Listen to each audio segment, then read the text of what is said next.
কাঁচকলা মাছের টক গরম ভাতের সঙ্গে খাবার জন্য খুব লোভনীয়। মৌরালা মাছটাকে ভালো করে ধুয়ে নেব।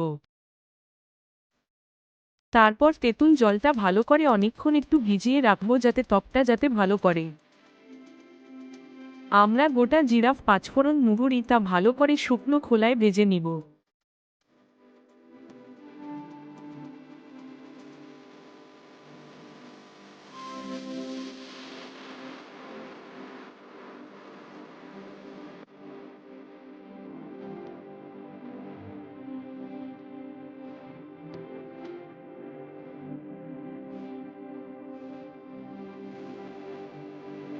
এই গুঁড়ো মশলাটা খুব ভালো স্বাদ দেয় এই রান্নায়।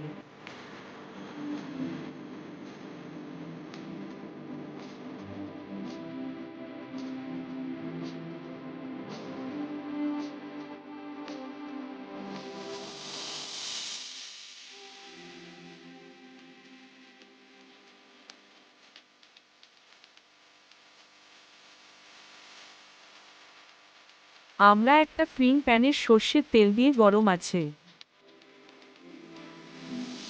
মুরালা মাছটা লবণ ও হলুদ দিয়ে ভালো করে মেখে এবার ভেজে নেব।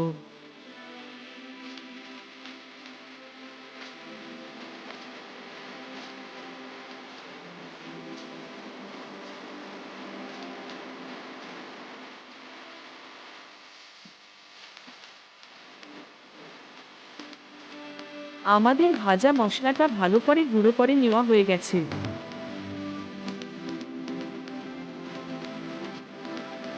মাছগুলি যদি ভাজা হয়ে থাকে তাহলে আলতো করে উঠিয়ে নিব যাতে ভেঙে না যায়।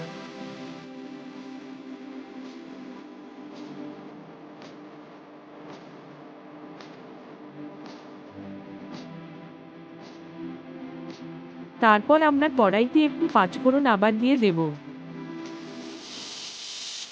আমরা তেঁতুলটা ভালো করে কচলে একটু মেখে নেব যাতে আমরা ঘন একটা তেঁতুলের স্বাদ ওখান থেকে বেরিয়ে আসে। আমরা কড়াইতে এবার তেঁতুলের কাঠটা দিয়ে দেব।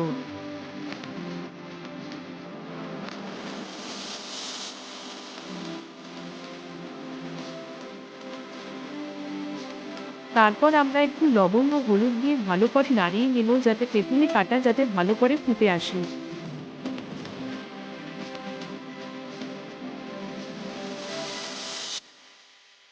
তারপর আমরা নিজেদের স্বাদ অনুসারে চিনি দিয়ে দিব, যেমন আমি 2 বাটি চিনি, আপনারা স্বাদ অনুসারে চিনিটা দিয়ে নিতে পারেন।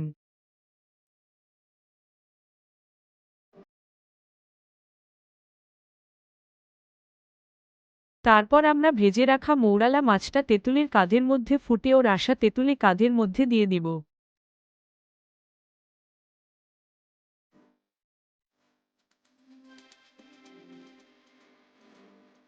মাছটি দেওয়ার পর আমরা গুঁড়ো মশলাটাও দিয়ে দিব, যেটা আমরা বুঝি শুকনা ফালাই।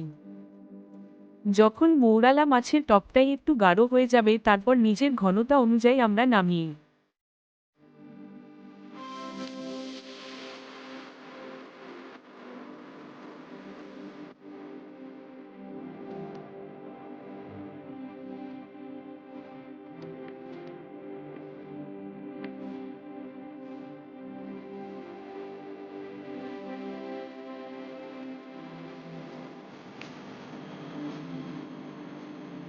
মোরালা মাছের টক গরম হাতের সঙ্গে সুস্বাদু, খেতে ভালো লাগবে। আর please like and subscribe and comment and share and support the চ্যানেলেশন।